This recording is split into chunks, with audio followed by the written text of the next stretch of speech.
Sutom dengan NPM 221400032. Dari Prodi Pendidikan Ekonomi, Fakultas Keguruan Ilmu Pendidikan, Universitas HKBP Numensen, Medan. Jadi, kali ini kita akan membahas tentang pendidikan zaman sekarang. Kita akan membahas tentang pendidikan zaman sekarang. Pendidikan zaman sekarang sudah lebih modern daripada pendidikan zaman dahulu, karena pada masa sekarang pendidikan tak hanya didapat dari sekolah.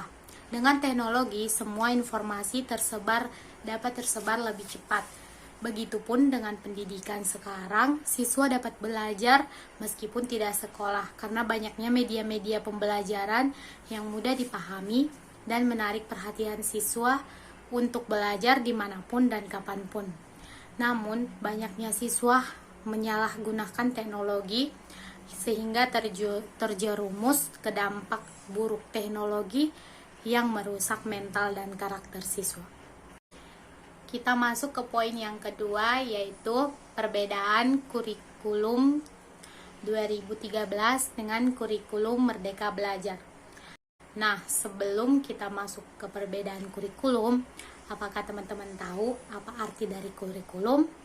Kurikulum adalah suatu sistem rencana dari pengaturan mengenai bahan pembelajaran yang dapat dipedomani dalam aktivitas belajar mengajar. Perbedaan kurikulum 2013 dengan kurikulum Merdeka Belajar. Yang pertama, kurikulum 2013. Kompetensi yang diatur pada kurikulum 2013 yaitu kompetensi dasar dinyatakan dalam poin-poin yang diurutkan untuk mencapai kompetensi inti per tahun.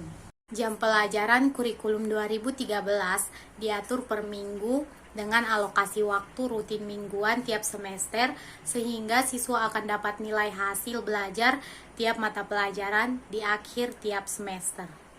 Sekolah dengan kurikulum 2013 diarahkan menggunakan pendekatan pengorganisasian pembelajaran berbasis tematik integratif.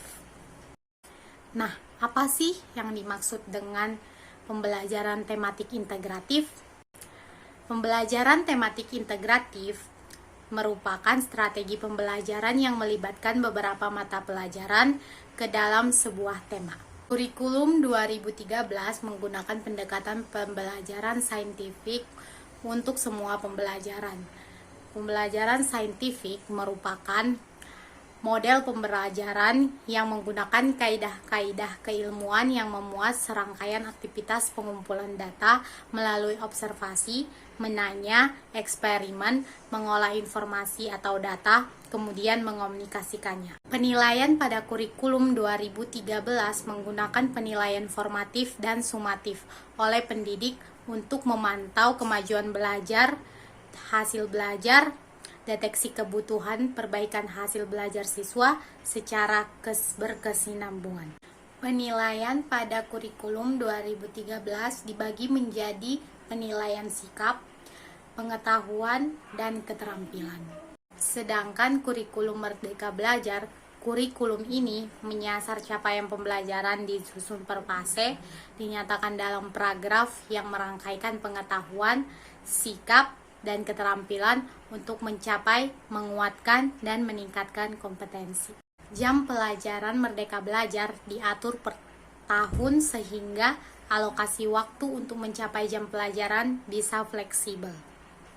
Terdapat dua kegiatan utama di struktur Merdeka Belajar, yaitu pembelajaran reguler dan protek penguatan profil pelajar Pancasila. Penilaian pada kurikulum Merdeka Belajar berfokus pada penguatan asesmen formatif dan penggunaan hasil asesmen untuk merancang pembelajaran sesuai tahap capaian siswa. Kurikulum Merdeka Belajar tidak melakukan pemisahan penilaian sikap, pengetahuan, dan keterampilan.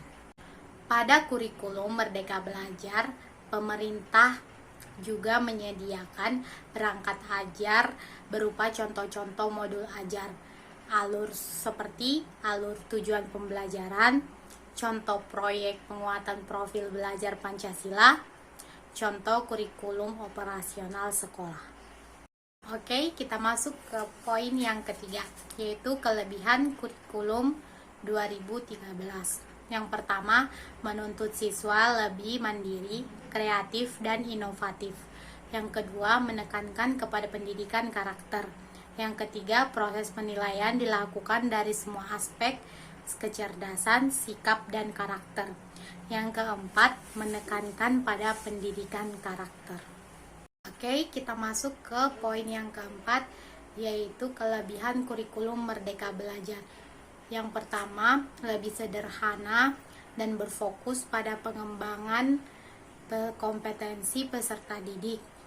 Yang kedua, lebih relevan dan interaktif. Yang ketiga, lebih merdeka atau lebih bebas untuk pengembangan minat bakat. Yang keempat, guru lebih leluasa memilih metode dan perangkat ajar. Cukup sekian pemaparan tentang pendidikan zaman sekarang dan kurikulum dari saya. Semoga yang saya paparkan bisa bermanfaat pada teman-teman sekalian. Terima kasih, see you next time.